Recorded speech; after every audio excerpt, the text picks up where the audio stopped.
Bonsoir à tous, très heureuse de vous retrouver ce soir pour une émission un petit peu particulière parce que vous le voyez, on n'est pas sur notre plateau habituel, on est ici au forum départemental de l'eau. On est au Colisée, donc à Meaux, en Seine-et-Marne. L'eau qui est donc une denrée essentielle, évidemment, au fonctionnement du corps humain, vous le savez. Et pourtant, de plus en plus rare, les épisodes de sécheresse se multiplient, notamment l'hiver. L'eau qui menace aussi parfois lors des crues, lors des inondations, et doit faire l'objet donc d'une surveillance très accrue dans notre région aussi dense, dans une région aussi dense que l'Île-de-France.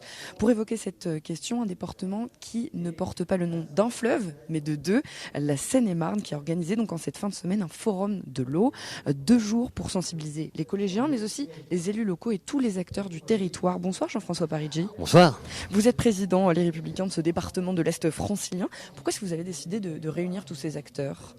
Mais parce qu'il fallait absolument qu'à un moment donné, toutes ces énergies qui existaient sur nos territoires, quels que soient d'ailleurs les acteurs, qu'on s'unisse et qu'ensemble on essaie de relever ce défi, qui est un vrai défi pour notre département, qui est la problématique de l'eau. Sous toutes ses formes. De quoi est-ce qu'il va être question justement au cours de ces discussions ? Aujourd'hui, je dirais qu'on va aborder à la fois l'eau dans son rôle alimentaire. On a tous besoin d'eau. Nos agriculteurs ont aussi besoin d'eau pour faire pousser leurs récoltes. Donc, c'est le premier thème. Après, il y a le thème aussi de la sécurité. C'est la problématique des inondations. Où là aussi, la Seine-et-Marne a été victime d'inondations sur ces dernières années et de façon parfois très, très dramatique. Et puis, la troisième chose, c'est comment on peut les uns et les autres travailler ensemble et surtout cet aspect pédagogique qu'on veut donner aussi. C'est la raison pour laquelle hier d'ailleurs près de 300 collégiens étaient ici pour apprendre déjà, se dire que tout n'est pas foutu. C'est pas parce que faut être aussi optimiste, parce qu'on a des hommes et des femmes qui ont envie de se mobiliser justement pour relever ce défi. Et c'est la raison pour laquelle d'ailleurs on a un projet pédagogique dans nos collèges qui est Aquaton, où on va demander à chaque collégien d'essayer de faire des économies dans leur collège. Et puis en fin d'année, on va faire le point. Et bien sûr, on primera ceux qui ont fait le plus d'économies d'eau. Parce donc que c'est aussi le premier geste. Une éducation dès le plus jeune âge. Exactement. Je vous propose, Jean-François Parigi, qu'on se retrouve juste dans quelques instants. Pas juste de le temps de regarder donc un nouveau journal de Garance-Amespil.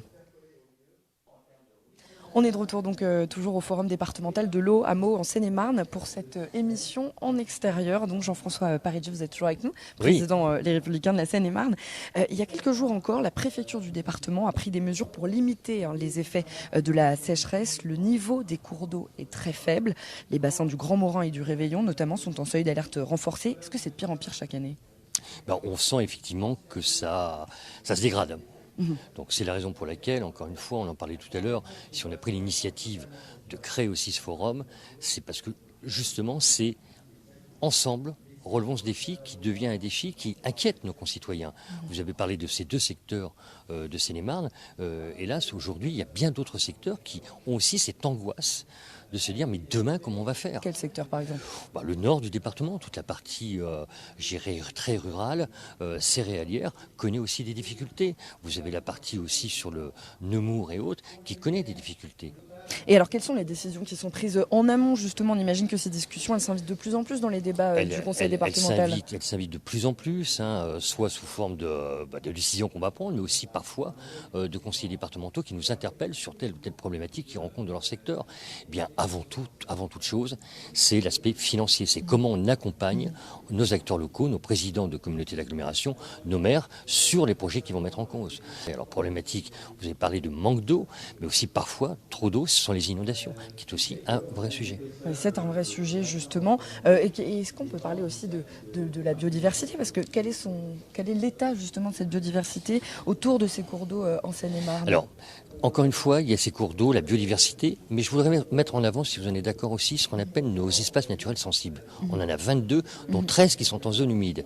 Et quand on sait le rôle régulateur que peuvent avoir les zones humides, justement sur cette problématique de sécheresse et autres, c'est là aussi une vraie politique qu'on a en la matière sur nos espaces naturels sensibles pour que on les préserve, on les multiplie, justement pour accompagner aussi tout ce qui peut être fait par les autres. Comment ?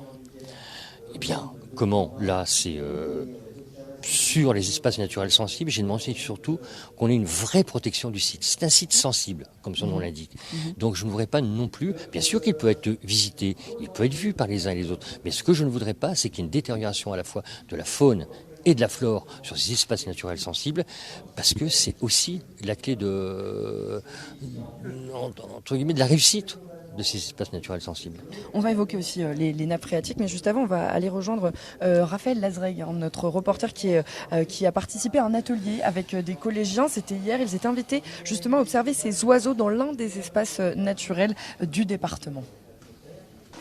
Oui, je me trouve devant un observatoire pour observer différents oiseaux d'eau. Alors pour la petite anecdote, il pleut énormément aujourd'hui. À la base, c'était prévu une activité jeu de piste pour les collégiens présents aujourd'hui, mais tu vois, la météo ne le permet pas. Donc aujourd'hui, c'est observation. Je suis avec Sylvestre, conservateur des ENS et qui s'occupe de l'animation aujourd'hui. Bonjour Sylvestre. Bonjour. Qu'est-ce qui est prévu au programme aujourd'hui ? Alors ce qui est prévu au programme, c'est d'observer les oiseaux d'eau sur le grand étang qu'il y a derrière nous. Voilà, donc il y a différents types d'oiseaux, des canards, des foulques, des grèbes, des hérons, etc. Et puis pour les jeunes, c'est aussi l'occasion d'apprendre à utiliser le matériel d'observation, donc des jumelles et des longues vues aujourd'hui. Ils sont intéressés. Et ils ont l'air intéressés, ouais, malgré la perturbation météo. Donc tant mieux. Il y a quoi comme espèce là à voir ce matin ? Alors là, il y a des espèces un peu communes, donc des foulques, des grèbes huppées, des canards mi-loin, des cormorans, des goélands à peu près. Bon, je vous laisse passer une bonne activité avec les différents collégiens. Nous, on va aller voir la vice-présidente en charge de l'environnement du département de Seine-et-Marne. Madame, bonjour. Oui, bonjour. À quoi servent les ENS, les espaces naturels sensibles du département ? Il y en a 22, c'est ça ? Oui, et effectivement, nous avons 22 espaces naturels sensibles ouverts au public, ambassadeurs. Donc c'est simplement protéger notre patrimoine naturel. C'est une compétence départementale et nous sommes particulièrement fiers d'avoir ces 22 espaces ouverts au public, dont 13 en zone humide. Exemple, les Olivettes, avec une renaturation d'un espace qui était dédié à l'extraction de granulats jusqu'en 2000. C'est-à-dire que maintenant, nous avons des plans d'eau sur une ancienne carrière avec 210 espèces d'oiseaux qui passent, parce qu'ils ne stagnent pas, ils ne restent pas, puisque nous avons beaucoup d'oiseaux migrateurs. Non, voilà. Et bon, c'est une journée dédiée à l'eau. Je pense que nous sommes particulièrement dedans. Et nous envisageons encore, nous avons 2 espèces, deux zones humides qui vont devenir également des ENS ambassadeurs. Un dans le nord, le marais du refuge, et un autre dans le sud, le marais du lutin. Donc ça, c'est dans les toutes prochaines années. On passera donc à 24. D'accord, merci beaucoup. On va laisser les collégiens continuer à observer, sans faire de bruit, les différents oiseaux d'eau présents. Ça, c'était donc pour les cours d'eau. Jean-François Paredji, vous êtes donc président Les Républicains de la Seine-et-Marne. Dans quel état aussi sont les nappes phréatiques dans le département ? Là aussi, elles sont très sèches. Elles sont très sèches. On voit, que ce soit bien sûr la plus importante, Champigny, on voit que ce sont des bassins où le cours baisse de façon préoccupante. Et quand on se projette dans l'avenir, si on ne réagit pas, ça va être catastrophique. Et pas simplement pour la Seine-et-Marne. Pour l'Île-de-France dans sa globalité, parce que ce sont encore une fois des sites qui permettent d'amener de l'eau, pas simplement qu'en Seine-et-Marne. Oui, et ça permet aussi d'apporter de l'eau pour répondre à des situations d'urgence, notamment les incendies. Il y en a eu pas mal cet été, en forêt de Fontainebleau notamment. Alors on a eu un début d'incendie en forêt de Fontainebleau, et je remercie l'ensemble du SDIS de Seine-et-Marne, qui fait toujours un travail au quotidien considérable. Mais c'est vrai que c'est une crainte que nous avons, car on a eu, pas trop cet été, mais l'été d'avant, des départs de feu énormes dès le mois de juillet. Elle vient d'où cette eau qui sert à éteindre les incendies ? C'est de l'eau qui est puisée dans la Marne ou dans la Seine, dans le cours d'eau. On a 4400 km de cours d'eau, mais aussi nos nappes. Et puis aussi la récupération qu'on peut faire de l'eau pluviale, qui est aussi maintenant un mode qu'on développe de plus en plus dans les collectivités locales. Et ces incendies, est-ce qu'ils sont dus justement à un assèchement des terres forestières ? Et aussi à ce manque de ressources en eau. Alors, ce qui est sûr, c'est que ça favorise. C'est-à-dire qu'aujourd'hui, notamment parfois avec des départs de feu par nos agriculteurs, il suffit d'une toute petite étincelle pour déclarer déclencher un feu dans les champs. Donc tout ça, effectivement, la sécheresse est à l'origine quand même de la multiplication des feux que nous en avons. Ces incendies en forêt de Fontainebleau, on le disait tout à l'heure, vous avez la sensation qu'ils se multiplient Alors, au fur et à on a la mesure des crainte, étés? il ne se multiplie pas, ce serait faux de vous dire ça. Mais par contre, il y a une vraie crainte aujourd'hui, plus importante que celle qu'on connaissait avant. Moi, avec mon contrôleur général hein, qui pilote le SDIS 77, dès que les beaux jours arrivent, c'est une crainte que nous avons qui n'existait pas auparavant. Il y a même des endroits où ça se passe l'hiver. Donc, Il y a même des endroits où ça se passe l'hiver, mais... C'est une crainte, C'est une crainte en tout cas. C'est dommageable aussi hein, pour ces ressources en eau, les incendies. Est-ce que finalement ça pompe beaucoup d'eau d'éteindre un incendie? Ça oui, je le comprends, mais pour l'instant on n'a pas d'autre solution que d'utiliser l'eau pour éteindre nos incendies.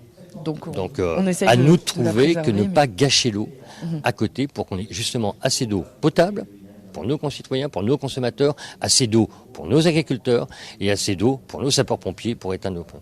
C'est ça le défi. Merci beaucoup Jean-François Parigi, vous êtes président Les Républicains du Conseil départemental de la Seine-et-Marne, le forum de l'eau départementale qui se poursuit donc ici au Colisée de Meaux. La météo, une courte pause et puis on se retrouve juste après, on évoquera la question de l'eau pour les agriculteurs avec le président de la FNSEA.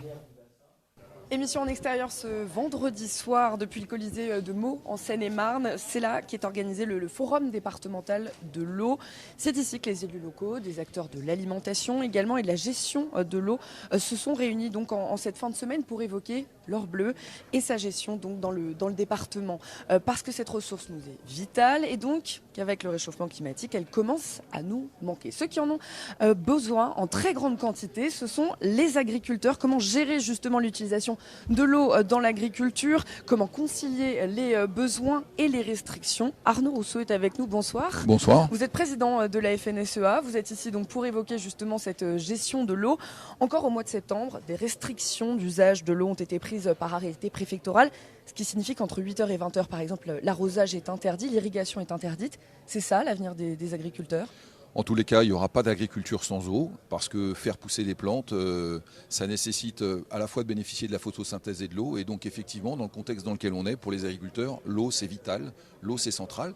Pas que pour l'agriculture d'ailleurs, mais nourrir demain, produire des denrées de qualité sur notre territoire national, évidemment, ça passe par la question de l'eau, elle est centrale pour nous. On est à 2420 exploitations, 333 000 hectares de surface agricole, soit près de 60% du département de la Seine-et-Marne. C'est résolument le grenier de l'Île-de-France. Quand on sait justement que l'agriculture est la première activité consommatrice d'eau, il paraît si difficile de dire qu'on ne va pas un petit peu changer de modèle, non ? Alors d'abord, il y a plusieurs modèles d'agriculture en Seine-et-Marne parce que vous pouvez avoir de la production végétale, vous pouvez avoir du maraîchage, vous pouvez avoir des cultures spécialisées. Donc tout le monde a besoin d'eau. On irrigue assez peu en Seine-et-Marne, mais effectivement, on a besoin d'eau. On est encore un département qui a la chance d'avoir de l'eau régulièrement. Ça n'est pas le cas quand on est dans le sud de la France. Je pense aux Pyrénées-Orientales qui ont subi cette année des difficultés extrêmes en termes d'eau. Et puis l'eau, il faut la partager parce qu'on parle de l'agriculture évidemment, mais il y en a besoin pour tout un tas d'activités économiques et puis aussi l'eau potable. Donc envisager la manière dont on l'utilisera mieux, comment on sera plus sobre, comment on fera évoluer nos assolements, c'est-à-dire nos cultures sur nos exploitations, tout ça c'est des questions que les agriculteurs se posent au quotidien. Et justement, quelles sont les pistes de réflexion pour essayer d'utiliser peut-être un petit peu moins d'eau ? Alors il y a d'abord ce qu'on met comme culture dans nos champs, ce qu'on appelle l'assolement.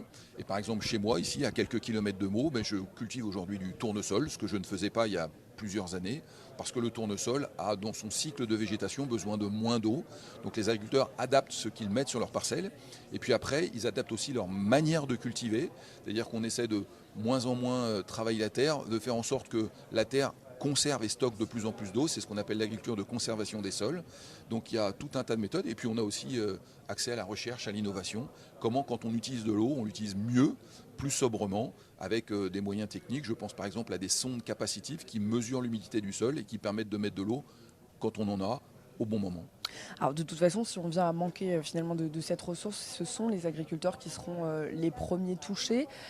Comment est-ce qu'il va falloir aussi peut-être tenter de réfléchir à d'autres solutions pour pallier à ce manque, au manque de cette ressource? Alors on aura besoin, je vous l'ai dit, de faire des efforts à l'échelle de l'exploitation. Je voudrais d'abord dire que l'agriculture, depuis 20 ans, c'est 30% d'utilisation d'eau en moins en termes de consommation. Comment est-ce qu'on y est arrivé? Alors on y est arrivé d'abord, je vous l'ai dit, avec la technique, avec l'innovation, avec les assolements. Mais quand on se projette, on aura aussi besoin, parce qu'on sait qu'on aura à peu près autant de quantité de précipitations, notamment dans le nord de la France, mais que ce sera avec des fréquences et des espacements plus importants. Donc on aura besoin de se poser la question du stockage.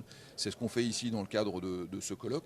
Comment on projette ce territoire de Seine-et-Marne dans 25 ans, alors qu'il y a des grands fleuves, je pense à la Marne, je pense à la Seine, comment on est capable, quand il y a des excès d'eau, et on le voit régulièrement avec les épisodes Cévenol qu'on a eu dans le sud de la France, comment on fait pour que quand l'eau est là en excès, on puisse la stocker et l'utiliser dans les moments où elle manque.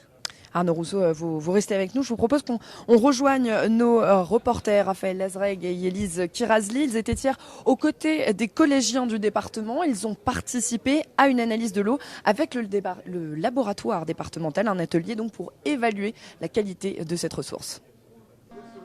Et oui, Alexia, je suis en train de faire un prélèvement de l'eau. Alors comment ça se passe, comment ça marche? Qu'est-ce que vous présentez ici sur ce stand aux collégiens?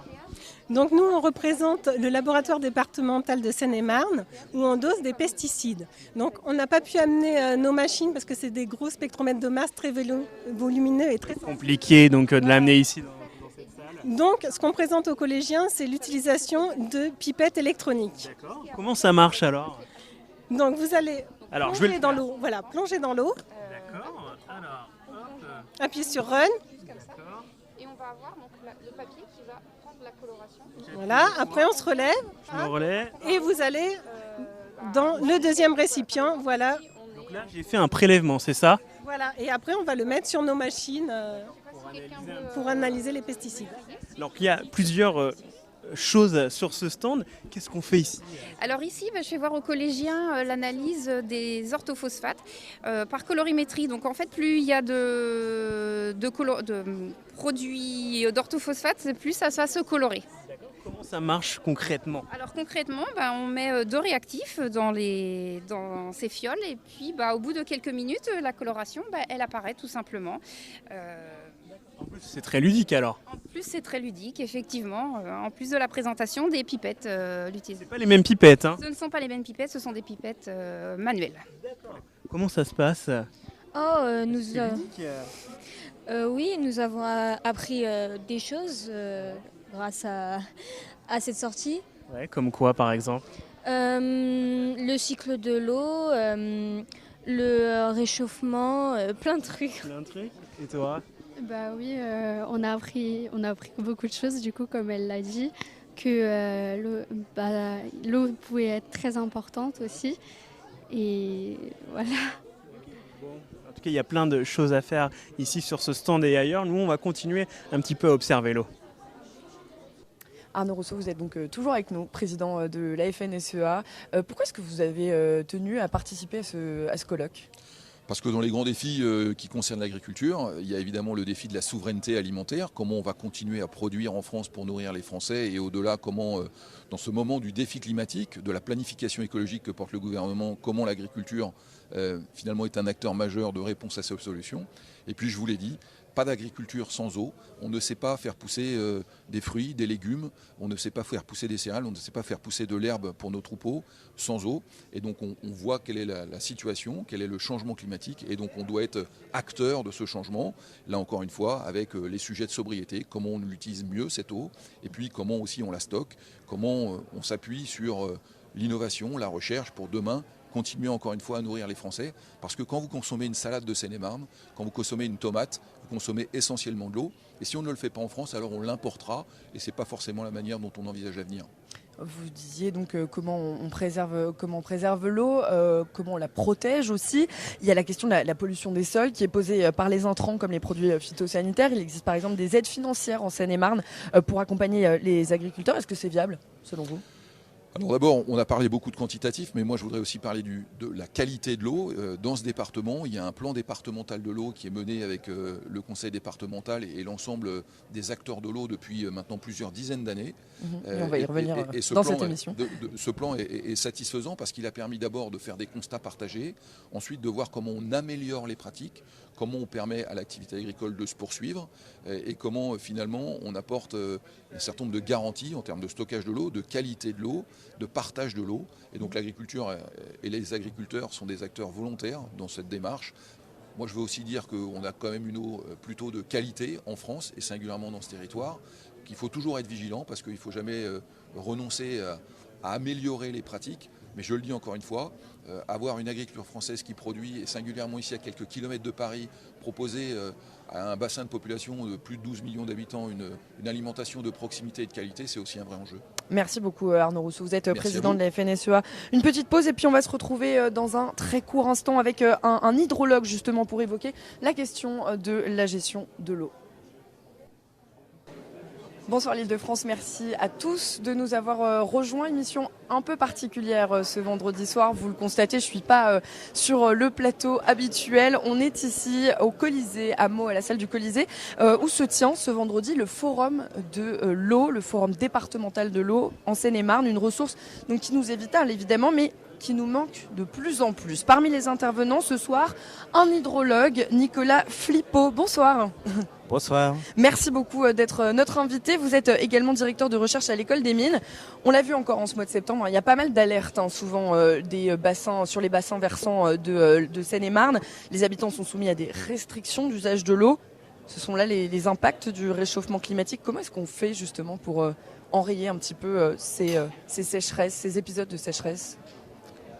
Oui, alors malheureusement, ce sont bien les impacts du changement climatique qui se font sentir sur la ressource en eau, ce qu'on subit actuellement, une limitation très forte de la recharge de nos grands réservoirs d'eau qu'on appelle des réservoirs aquifères, qui est l'eau souterraine dont on dépend énormément dans notre vie de tous les jours. Et cette trajectoire est malheureusement qu'à son début. Et nous avons donc, ça veut dire que les épisodes nous... de sécheresse vont se multiplier ? Nous avons devant nous effectivement une perspective assez chaude et sombre avec des sécheresses qui devraient se répéter de manière de plus en plus intense si nous n'activons pas le levier très important de l'atténuation. C'est-à-dire qui est l'atténuation, la limitation de nos émissions de gaz à effet de serre qui contribue à l'emballement du réchauffement de la Terre et en contrepartie à l'augmentation de ces sécheresses répétées dans notre environnement de tous les jours. On a envie de comprendre comment est-ce que justement cette réduction des émissions de gaz à effet de serre va permettre justement d'éviter un emballement de ces épisodes de sécheresse. Alors c'est tout l'enjeu des accords de Paris.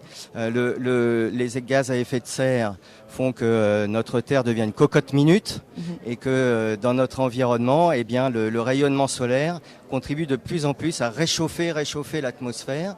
Et le réchauffement de cette atmosphère correspond à de l'agitation en termes thermodynamiques. Et cette agitation modifie totalement le cycle de l'eau et transforme la répartition des pluies dans nos bassins versants en diminuant leur fréquence d'apparition et en augmentant leur intensité lors de cette apparition. Donc en été, il pleut de moins en moins, ce qui fait qu'on a de moins en moins d'eau. Et en hiver, il pleut moins souvent. Et quand il pleut beaucoup plus, ce qui engendre un risque augmenté pour les inondations. Bon, ce qu'on comprend, c'est que finalement, les politiques publiques ont un grand rôle à jouer. C'est ce qu'on verra notamment avec le président de la métropole du Grand Paris. Merci beaucoup, Nicolas Flipeau. Vous êtes donc hydrologue et directeur de recherche à l'École des Mines. On va tout de suite regarder le journal de Garance Amespil. On se retrouve juste après. Nous voilà de retour au Forum de l'eau organisé par le département de la Seine-et-Marne à Meaux, à la salle du Colisée. Ce vendredi, élus locaux, acteurs de l'agriculture, chercheurs sont rassemblés justement pour évoquer cette problématique qui nous concerne tous. Pour cette troisième partie d'émission, je suis en compagnie de Patrick Collier. Bonsoir. Vous êtes président Les Républicains de la métropole du Grand Paris, mais aussi de l'établissement public Seine-Grand Lac qui régule le niveau du principal fleuve francilien. Bonsoir. On va évoquer ensemble la qualité de l'eau de la Seine, qui sera l'un des éléments centraux des Jeux Olympiques et Paralympiques de Paris 2024. Mais avant cela, cette question sur la gestion des crues. On va parler du projet de la Seine Bassée, qui a commencé, c'est désormais en construction. Il doit permettre de gagner quelques centimètres en cas de crue grâce à une retenue de 10 millions de mètres cubes répartis sur 360 hectares. On est au départ sur 5 à 10 cm, on nous dit maintenant 15. C'est combien en réalité qu'on gagne avec ce projet? Moi, mes services, nous travaillons sur 15 cm. Je ne sais pas ce qu'on peut raconter par ailleurs. Je cite un exemple. L'été, au mois d'août, sur la Seine à Paris, il y a plus de 60% de l'eau qui passe, qui vient des lacs et que nous lâchons. Si on ferme, les péniches ne peuvent plus naviguer. Il se passe des choses au niveau du changement climatique qui sont considérables, dont il faut prendre conscience ensemble, car l'un des acteurs ne peut pas résoudre des problèmes. Et Seine-Grand Lac est là, et la métropole du Grand Paris, que je préside aussi, est là pour apporter des aides. Alors sur la Bassée, la métropole met à peu près 35 millions d'euros, je crois, sur cet énorme projet. Il a fallu en discuter. Il y a une concertation importante qui a été organisée. Le projet doit être terminé pour les Jeux Olympiques. Il le sera. C'est-à-dire qu'à ce moment-là, si d'aventure il y a une inondation, eh bien, c'est entre 10 et 15 cm, effectivement, qui peuvent être retenus. Et c'est considérable par rapport aux villes. Dans ma ville de Rueil-Malmaison, par exemple, par rapport à la crue. Donc en aval de Paris. Mais tout le monde connaît Rueil-Malmaison, comme tout le monde connaît Meaux. C'est 5 cm de moins pour pas que mes quartiers soient inondés. 5. Donc, a fortiori, si on a 10 cm de moins au 15, c'est considérable. Et ça, cet investissement, il est fait. Maintenant, on va aller jusqu'au bout pour réussir cette première opération. Mais ce n'est pas la seule pour la gestion des Est-ce que, avant d'évoquer les autres, vous pourriez nous expliquer un petit peu comment va fonctionner cette Seine Bassée? C'est un canal, c'est un lac, c'est un bassin de rétention d'eau. Mais qui ne s'occupe que de la rétention d'eau pour les inondations, mais qui ne sert pas à l'étiage et pour la sécheresse l'été, contrairement aux autres lacs que nous avons, les 4 autres lacs que nous avons. Eh bien, c'est l'eau qui arrive par un canal d'arrivée, qui se stocke jusqu'à 10 millions de mètres cubes, et qui évite que ces 10 millions de mètres cubes ne déferlent sur les villes inondées. Et c'est quand même près de 2 millions d'habitants qui sont concernés. Coût du projet, 114 millions d'euros. Payé 114, 115 millions. 115 millions, payé en partie par la taxe Gemapi, ou alors ça n'a aucun...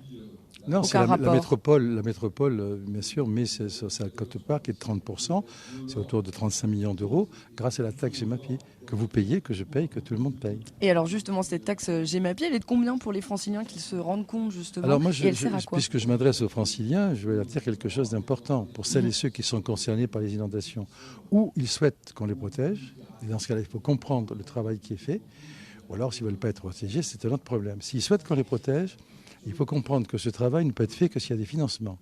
Et la taxe Gemapi, gestion des milieux aquatiques et prévention des inondations, a été inventée par les services de l'État et par le Parlement pour nous donner les moyens de faire ces travaux qui permettent de protéger les populations. Et la taxe Gemapi que lève la métropole sur 7 millions d'habitants, en 2022, elle était de 0,75 euros par habitant. Qui ne peut pas dépenser 0,75 euros? Le produit à l'époque, parce que la taxe elle est particulière, il faut définir le produit qu'on attend pour déterminer le taux de cette taxe. C'était 3,5 millions à peu près. Cette année, on a voulu à la métropole monter la taxe à 20 millions d'euros de produits. Je peux vous dire pourquoi. Et là, ça fait un peu plus de 2 euros par habitant. Et on montera de plus en plus. Admettons qu'on arrive au maximum des taxes Gemapi en France, c'est de l'ordre de 14 euros par an. Qui ne paierait même pas 14 euros, a fortiori 2,50 euros, pour se protéger des inondations? Ce n'est pas un impôt, c'est des moyens dont on a besoin. Et ces moyens nous permettent de faire la Bassée, nous permettent de faire les zones d'exclusion des crues. Et ces zones-là vont permettre de doubler la capacité de rétention de nos lacs et de protéger toutes les villes concernées, en aval, contre les inondations, y compris si on arrive à temps, parce qu'il faut 5 à 6 ans pour faire tout notre projet, contre la crue centennale. Je vous propose aussi qu'on échange sur la qualité de l'eau en vue des Jeux Olympiques et Paralympiques, mais avant cela, on va aller aux côtés de collégiens du département qui ont participé à un atelier sur la biodiversité. C'est Yélis Kirazli qui était à leur côté, un atelier qui s'est tenu en intérieur pour des questions de météo. Ah, comme tu viens de le voir, Alexia, je viens d'attraper un gros insecte. En fait, c'est un invertébré aquatique et je me trouve en ce moment avec Maxime. Maxime, qu'est-ce qu'on fait ici ? Donc ici, on est sur le stand de la Fédération de pêche de Seine-et-Marne. Et en fait, on est en train de trier les invertébrés aquatiques, c'est-à-dire les insectes, les mollusques, les bivalves qui vivent dans la rivière. Donc là, on essaie de chercher à travers les débris, les cailloux, on les trie, on les met dans les petites boîtes et après, on passe à l'étape suivante pour les identifier. Donc justement, on va passer à l'étape suivante. Je vais récupérer le petit insecte que j'ai attrapé. Et donc, je me dirige vers les microscopes. Alors, dans l'idée, on place ici le petit insecte et puis après, on va observer en fait... C'est ça. Qu'est-ce qu'on va observer ? Donc là, on met l'insecte sous la loupe binoculaire et on observe les différents critères, les pattes, les yeux, la tête. Et après, les enfants ont des fiches pour essayer de retrouver les différentes espèces. Et selon les espèces qu'on peut trouver, ça nous donne des indications sur la qualité de la rivière. Et justement, comment ça se passe depuis ce matin ? Est-ce qu'ils arrivent à retrouver les insectes qu'ils trouvent dans les bacs ? Très bien, ils sont très réactifs, réceptifs, ils aiment ça, trier, fouiller, essayer de trouver les petites bêtes. Voilà, ils prennent beaucoup de plaisir sur ça. Bon, très bien Alexia, maintenant c'est mon moment, je vais m'asseoir et je vais essayer de retrouver l'insecte que j'ai récupéré. Voilà, on est sur le stand désormais de Seine Grand Lac que vous présidez, donc Patrick Collier. Il reste 308 jours jusqu'aux Jeux Olympiques et Paralympiques. La Seine et la Marne sont déjà prêtes ou est-ce qu'il reste des étapes encore à franchir pour leur baignabilité ? Il faut dire la vérité, il reste des étapes. Il reste des étapes, pourquoi ? Parce qu'on revient de loin, de très loin. C'est-à-dire que dans les années passées, il y a eu un manque de vigilance, peut-être de l'État, peut-être des collectivités locales, peut-être des maires, je n'en sais rien. Il y a eu un manque de prévision. Et on a laissé couler dans la Seine ou dans la Marne des eaux usées qui n'avaient pas à couler. Donc il faut revenir là-dessus. Il faut faire en sorte que les travaux soient faits pour limiter ces effluents et faire en sorte donc que l'assainissement de la Marne et de la Seine puisse se passer dans de bonnes conditions. Le problème, c'est qu'il y a des pluies importantes. Le problème, c'est que l'eau vient de l'amont et descend vers l'aval. Et quand il y a des pluies ou des pluies ou des torrentielles en aval, ça crée des remous et ça fait déverser en amont, ça fait déverser vers l'aval des pollutions qui ne sont pas de la responsabilité ni de Paris, ni des Rueil, ni des villes concernées, mais qui sont là.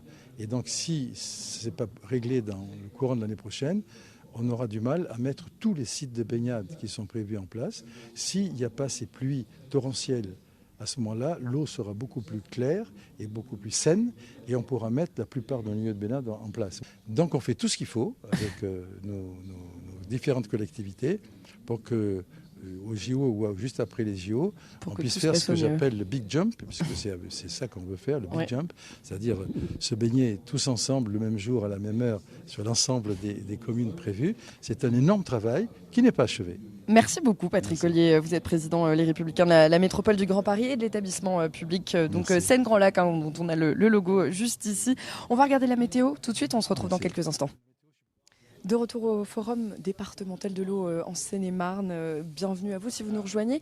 Décideurs politiques, chercheurs et acteurs de l'environnement et de l'agriculture sont rassemblés pour réfléchir à une meilleure utilisation de cette ressource. Et pour cette dernière partie d'émission, on va s'interroger sur l'accès à l'eau potable en Seine-et-Marne. Tous les habitants peuvent-ils prétendre à une eau de qualité ? La ressource est-elle menacée ? C'est Jean-Marc Chanusso, conseiller départemental délégué à l'eau et à l'assainissement qui nous répond. Bonsoir. Oui, bonsoir. Depuis près de 20 ans, le département de la Seine-et-Marne a donc adopté 3 plans sur l'eau, des axes de travail pour améliorer la qualité de la ressource. Il s'agissait au départ de quoi ? De réparer des erreurs qui avaient été faites ? Alors, oui, il s'agissait, d'erreurs non, mais il s'agissait de prendre en main une situation de qualité d'eau à l'époque, en 2005, puisque en fait beaucoup de communes avaient une eau qui était, on va pas dire non potable, mais d'une très mauvaise qualité. Donc ça a été pris en compte au niveau du département, conjointement avec le préfet, avec la DDT, avec l'Union des maires à l'époque, pour créer ce plan départemental de l'eau qui est quelque chose d'assez particulier à la Seine-et-Marne. Le président Ollier l'a rappelé tout à l'heure, c'est le seul département qui est doté d'une structure, on va dire, qui rassemble tous les acteurs et qui travaille sur l'eau potable. Selon des chiffres clés qui sont répertoriés sur le site du département, 95,2% des Seine-et-Marnais reçoivent une eau conforme aux limites réglementaires, ce qui signifie en d'autres termes que 64 communes ne reçoivent pas une eau conforme à ces limites réglementaires. De quelles limites réglementaires on parle et pourquoi est-ce qu'il y a toujours ces 64 communes ? Alors après, c'est lié à des problématiques.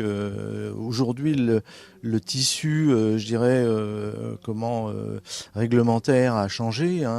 Aussi, les normes ont changé par rapport à 2005. Mais qu'est-ce que ça veut dire une eau non conforme aux limites réglementaires ? Ça veut dire qu'on peut la boire quand même ? Ça veut dire qu'on peut la boire, bien sûr, bien sûr. Il n'y a aucune eau qui est distribuée aujourd'hui qui n'est pas potable.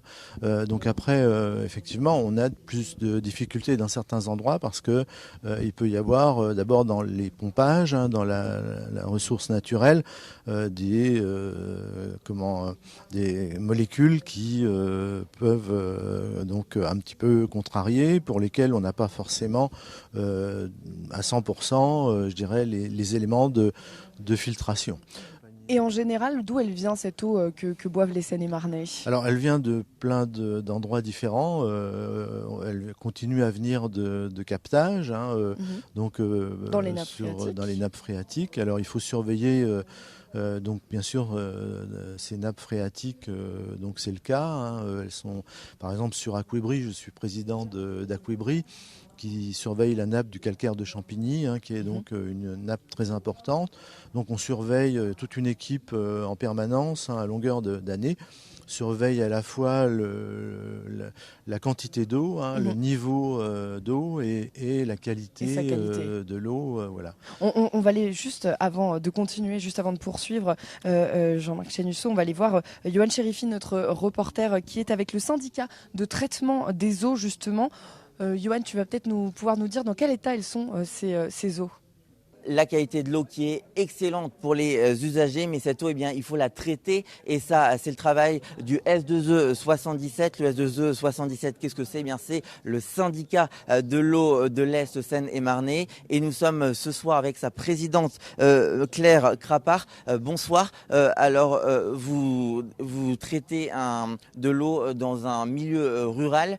Chaque année, c'est près de 7 millions de mètres cubes d'eau, et vous rencontrer des problèmes de qualité, des difficultés de qualité sur cette eau. Racontez-nous. Tout à fait. Nous avons 67 captages et sur ces 67 captages, on a les 3/4 qui présentent des problèmes de qualité. On a des problèmes de qualité liés au fer, au sélénium, au fluor. Ça, c'est lié à la roche-mère. Et on a également, pour la moitié de nos captages, des problèmes liés aux nitrates et aux pesticides.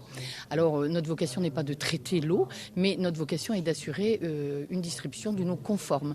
Donc, de fait, on est obligé de procéder à des traitements pour abattre le seuil de nitrates et de pesticides dans l'eau. Alors ça, c'est lié notamment à l'agriculture présente en masse sur votre territoire. Conséquence, pour améliorer cette qualité, vous êtes en lien constant avec le milieu agricole. Oui, parce que c'est la deuxième mission de notre syndicat, au-delà de distribuer de l'eau aux usagers, c'est d'assurer la protection de la ressource. Et ça, nous ne pouvons le faire qu'avec les agriculteurs. Donc nous travaillons en partenariat étroit avec les agriculteurs de notre territoire et l'ensemble d'ailleurs des partenaires qui interviennent dans le domaine de l'eau. Et nous essayons de mener des actions pour améliorer les pratiques agricoles de façon à ce que la qualité de l'eau soit améliorée à terme. Très bien, merci beaucoup Madame Crapard. En tout cas, ces substances qui restent dans les eaux, c'est le cas de l'atrazine, cet herbicide interdit par l'Union européenne en 2003. 20 ans plus tard, on en retrouve toujours des traces dans l'eau. On est de retour donc ici sur ces stands au Forum départemental de l'eau.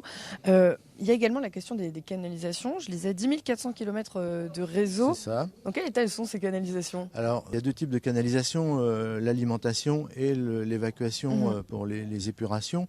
Donc sur l'alimentation, on a sur certains secteurs beaucoup de fuites. Il est vrai qu'aujourd'hui, je dirais Les modes de financement ont également évolué au niveau de l'agence de bassin. Le plus gros financeur au niveau de l'eau, c'est quand même l'agence de bassin Seine-Normandie. Et aujourd'hui, l'agence donc est plus tournée sur la biodiversité, sur maintenant le ruissellement, donc nous aussi, évidemment, au département. Et les élus se tournent maintenant en disant on a un peu moins de moyens pour renouveler nos canalisations, ce qui fait qu'on a un taux de renouvellement qui est parfois très, très élevé. On a aussi beaucoup parlé de la sécheresse qui sévit dans le département. Il y a certains bassins versants qui sont encore en alerte renforcée. Quel bilan vous faites justement de ces dernières années en matière du manque de cette ressource en Seine-et-Marne ? Alors, le manque de la ressource provient de différentes choses. D'abord, on a plus d'habitants. Donc plus d'habitants, ce qui veut dire qu'on pompe plus pour alimenter chaque habitant. Ensuite, on surveille donc les nappes et les nappes sont rechargées par les pluies. Et donc là, on est très clairement lié au changement climatique. Je crois qu'aujourd'hui, ça serait complètement aberrant de nier ce changement. Ça va être l'objet du 4e plan, par exemple, qui sera adopté en 2024. Comment est-ce qu'on préserve un peu la quantité d'eau ? C'est ça. En fait, aujourd'hui, on a besoin, je le redis, on a besoin de tous travailler ensemble. Il ne faut surtout pas s'affronter pour dire moi j'ai besoin de l'eau pour ma consommation personnelle. L'agriculteur n'en a pas besoin ou l'industriel n'en a pas besoin. Non, il faut qu'on se mette tous autour d'une table, qu'on se mette d'accord comment on peut gérer ces ressources en eau. Donc on a eu le président Ollier tout à l'heure qui lui a un programme ambitieux pour la régulation des rivières. Donc tout ça, alors après les provenances d'eau, vous me posiez la question tout à l'heure, provenances d'eau sont très diverses. Effectivement, on pompe dans la nappe, mais pas que. On peut aussi, on a tous sur nos territoires des provenances d'eau, par exemple de l'eau de Seine ou de l'eau de Marne. On traite l'eau, on sait aujourd'hui traiter l'eau. Et vous êtes là donc pour en discuter. Vous étiez là pour en discuter aujourd'hui, donc au cours de ce forum départemental de l'eau. Merci beaucoup Jean-Marc Chanusso. Vous êtes conseiller départemental, donc délégué à l'eau et à l'assainissement en Seine-et-Marne. Merci d'avoir été notre invité. Notre émission délocalisée au forum de l'eau est terminée. Elle touche à sa fin. Merci à tous de nous avoir suivis. Dans un instant, un nouveau journal sur BFM Paris Île-de-France.